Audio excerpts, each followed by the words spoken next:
what is the value of a good idea? Well,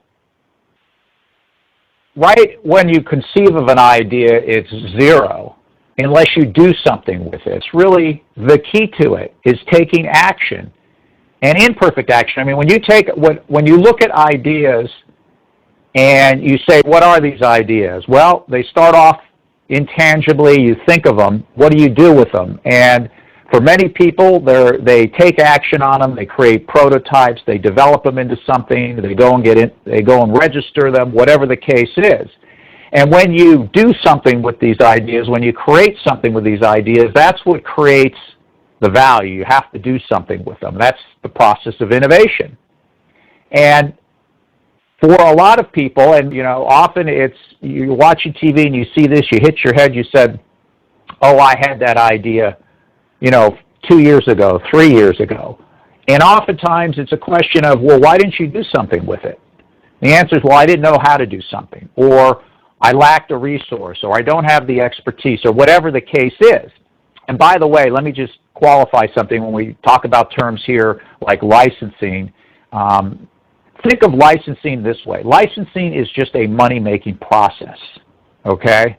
I want you to keep that in your mind as we talk through this discussion today, that licensing is a money-making process. That's really the essence of it. Now, there are some legal parts to it, but it's really a money-making process. And that's the process that you use to basically transform your ideas into something valuable, into an innovation. And as Thomas Edison said, who is somebody who really knew how to use the 6 inches between his ears, the value of idea lies in the using of it. And that's what intellectual property, innovation, creativity, and licensing is all about, is using these ideas to create value, to build wealth. And in this day and age, where we sit today, there's never been a more exciting time for intellectual property as there is today. And as you look around, there's a lot of challenges that are going on out there economically, financially, some changes that are going on in the market.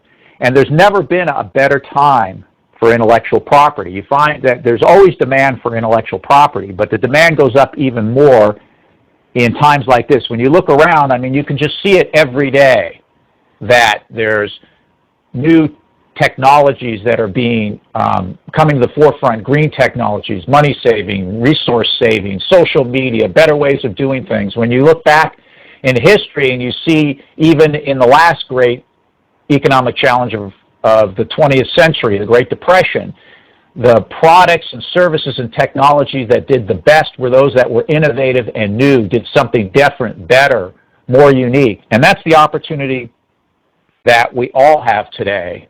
And that's what intellectual property is about bringing us into a better place than where we are today.